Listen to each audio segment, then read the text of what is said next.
Mari kita memulai ibadah ini dengan doa. Beshem Ha'af, Vehaben Feruah, Hakodes, Ha Elohim Ehad. Bapa yang di surga, kami bersyukur atas kasih dan anugerah-Mu yang membawa kami berkumpul di hadapan-Mu hari ini.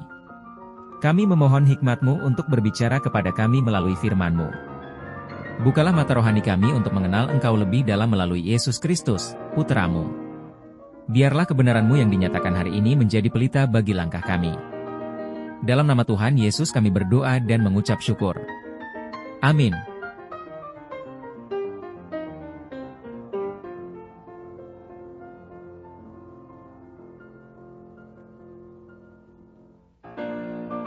Saudara-saudaraku yang dikasihi Tuhan, salah satu pertanyaan terbesar manusia adalah, seperti apa Allah Bapa itu?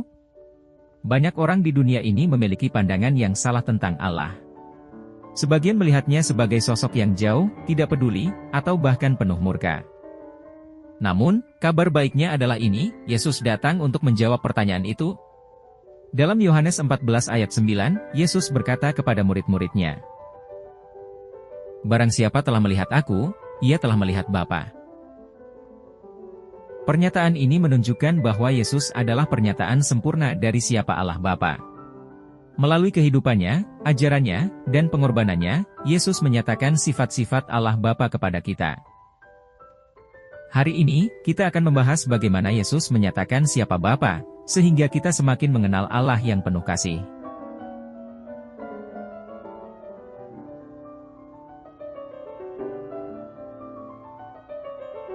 Saudara-saudaraku yang dikasihi Tuhan, Yesus berkata dengan jelas kepada Filipus, "Barang siapa telah melihat Aku, ia telah melihat Bapa." Mengapa Yesus bisa berkata demikian? Saudara-saudaraku yang dikasihi Tuhan, Yesus berkata dengan jelas kepada Filipus, "Barang siapa telah melihat Aku, ia telah melihat Bapa." Mengapa Yesus bisa berkata demikian? Ketika Yesus memberi makan 5.000 orang dengan 5 roti dan 2 ikan, Dia menunjukkan kemurahan hati Bapa yang selalu mencukupi kebutuhan anak-anaknya. Ketika Yesus menyembuhkan orang sakit, Dia mencerminkan kasih dan kepedulian Bapa terhadap penderitaan kita. Ketika Yesus mengampuni dosa, Dia menyatakan pengampunan dan kasih karunia Bapa yang tidak pernah berkesudahan. Apakah hidup kita sudah mencerminkan karakter Yesus? Sebagai anak-anak Allah, kita dipanggil untuk menjadi saksi kasih dan kebenarannya di tengah dunia ini. Saudara-saudaraku yang dikasihi Tuhan, melalui kehidupan dan pengajarannya, Yesus menunjukkan sifat-sifat utama Bapa dengan sangat jelas. Yesus menyatakan kasih Allah melalui pengorbanannya di kayu salib. Yohanes 3 ayat 16 mengingatkan kita. Karena begitu besar kasih Allah akan dunia ini, sehingga Ia telah mengaruniakan anaknya yang tunggal. Kasih Bapa itu tidak bersyarat. Dia mengasihi kita bahkan ketika kita tidak layak. Mari kita menerima kasih ini dan membagikannya kepada orang lain, sebab dunia sangat membutuhkan kasih Allah yang sejati.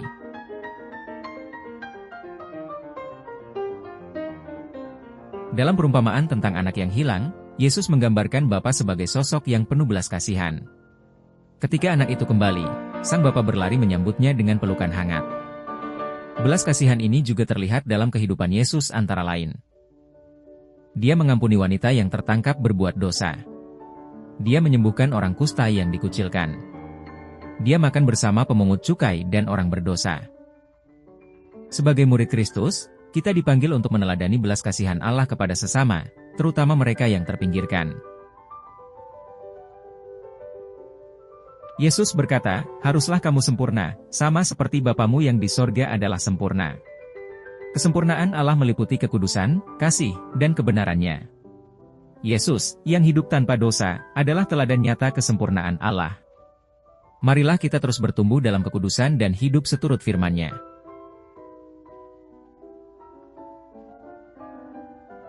Saudara-saudaraku yang dikasihi Tuhan, Allah adalah Allah yang benar dan adil.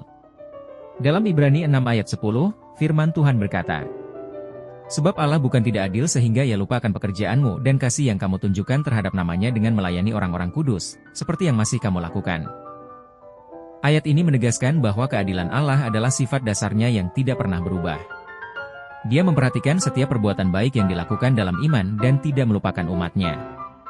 Namun, Keadilan Allah tidak hanya tentang memberi penghargaan kepada orang benar, keadilannya juga mencakup penghukuman atas dosa.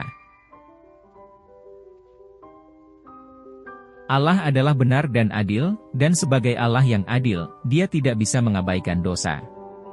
Mazmur 89 ayat 15 berkata, "Keadilan dan hukum adalah tumpuan tahtamu, kasih dan kesetiaan berjalan di depanmu." Keadilan Allah adalah dasar dari pemerintahannya. Dosa tidak bisa dibiarkan begitu saja tanpa penghukuman, karena dosa adalah pelanggaran terhadap kekudusan Allah. Dalam Roma 6 ayat 23, kita diingatkan bahwa upah dosa adalah maut. Namun, disinilah kasih karunia Allah dinyatakan. Karena keadilannya, dosa harus dihukum, tetapi karena kasih-Nya, Allah menyediakan jalan keluar bagi manusia melalui Yesus Kristus. Salib menjadi tempat di mana keadilan dan kasih Allah bertemu. Saudara-saudara, salib adalah bukti bahwa Allah tidak main-main dengan dosa, tetapi juga bukti bahwa Allah sangat mengasihi kita. Apakah kita sudah menyadari betapa besar harga yang telah dibayar Yesus untuk menanggung keadilan Allah atas dosa-dosa kita?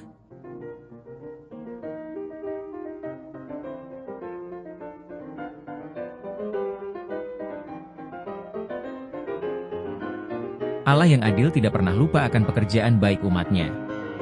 Dalam Ibrani 6 ayat 10, dijelaskan bahwa Allah mengingat pelayanan kita kepada orang-orang kudus sebagai bentuk kasih kepadanya. Keadilan Allah juga menjadi dasar pengharapan kita bahwa segala sesuatu yang salah di dunia ini akan dipulihkan pada waktunya. Dunia ini penuh dengan ketidakadilan, tetapi kita percaya bahwa Allah akan menegakkan kebenaran pada akhir zaman.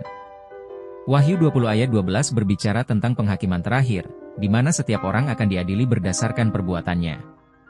Bagi mereka yang percaya kepada Yesus, keadilan Allah menjadi alasan untuk bersyukur, karena kita telah dibenarkan oleh iman. Roma 5 ayat 1 berkata, "Sebab itu, kita yang dibenarkan karena iman, kita hidup dalam damai sejahtera dengan Allah oleh karena Tuhan kita, Yesus Kristus." Apakah kita tetap setia melayani Tuhan meskipun kita tidak segera melihat hasilnya? Ingatlah bahwa Allah adalah adil, dan Dia tidak akan melupakan kasih dan kerja keras kita untuk kemuliaan-Nya. Sebagai anak-anak Allah, kita dipanggil untuk meneladani keadilan-Nya dalam hidup kita. Mika 6 ayat 8 mengingatkan kita. "Telah diberitahukan kepadamu, hai manusia, apa yang baik. Dan apakah yang dituntut Tuhan daripadamu, selain berlaku adil, mencintai kesetiaan, dan hidup dengan rendah hati di hadapan Allahmu?" Berlaku adil berarti hidup dengan integritas, memperlakukan orang lain dengan kasih, dan tidak membiarkan ketidakadilan terjadi di sekitar kita. Ini berarti kita harus bersikap jujur dalam pekerjaan kita. Tidak memihak kepada yang kuat, tetapi membela mereka yang lemah. Menyuarakan kebenaran meskipun itu tidak populer. Saudara-saudaraku yang dikasihi Tuhan, Allah yang benar dan adil tidak hanya menghukum dosa, tetapi juga membenarkan kita melalui pengorbanan Yesus di kayu salib. Dia tidak pernah melupakan kasih dan pelayanan kita kepadanya. Hari ini, mari kita merenungkan keadilan Allah yang sempurna. Mari kita bersyukur untuk keselamatan yang kita terima melalui salib dan berkomitmen untuk hidup sebagai saksi keadilan-Nya di dunia. Saudara-saudaraku yang dikasihi Tuhan, melalui kehidupannya, Yesus dengan jelas menyatakan sifat-sifat Allah Bapa. Kita dapat melihat bahwa Allah adalah kasih yang tidak bersyarat, berbelas kasihan kepada yang terhilang, sempurna dalam kekudusan, benar dan adil dalam segala keputusannya, serta kekal tanpa perubahan. Yesus adalah gambaran sempurna dari siapa Allah itu, dan melalui Dia, kita dapat mengenal Bapa dengan lebih dalam. Namun, pertanyaannya adalah, apakah kita sudah benar-benar mengenal Bapa melalui Yesus? Apakah hidup kita telah dipenuhi dengan kasih, keadilan, dan belas kasihan seperti yang diteladankan oleh Kristus? Allah tidak hanya ingin kita mengenal sifat-sifat-Nya, tetapi juga mengalami kebenaran-Nya dalam kehidupan kita sehari-hari. Untuk itu, mari kita membuka hati kita kepadanya, menerima kasih-Nya, dan berjalan dalam terang firman-Nya. Akhirnya, saudara-saudaraku, sebagai anak-anak Allah, kita dipanggil untuk menjadi saksi kasih dan kebenaran-Nya di dunia ini. Di tengah ketidakadilan, mari kita berlaku adil. Di tengah kebencian, mari kita menunjukkan kasih. Dan di tengah dunia yang gelap, mari kita menjadi terang yang membawa orang lain mengenal Allah Bapa melalui kehidupan kita. Kiranya hidup kita memuliakan Dia dan menjadi berkat bagi sesama. Amin. Mari kita menutup ibadah ini dengan doa. Bapa yang di surga, kami bersyukur untuk firman-Mu yang telah berbicara kepada kami hari ini. Kami berterima kasih karena melalui Yesus Kristus, Engkau telah menyatakan siapa Engkau sesungguhnya. Allah yang penuh kasih, berbelas kasihan, benar, adil, sempurna, dan kekal. Kiranya kebenaran firman ini menjadi pelita bagi jalan kami, menguatkan iman kami, dan memampukan kami untuk mencerminkan kasih dan karakter-Mu dalam kehidupan sehari-hari.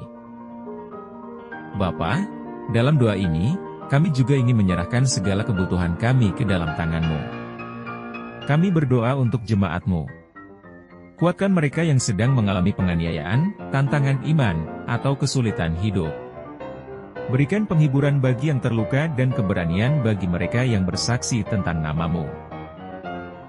Kami berdoa untuk mereka yang sakit, baik secara jasmani maupun rohani.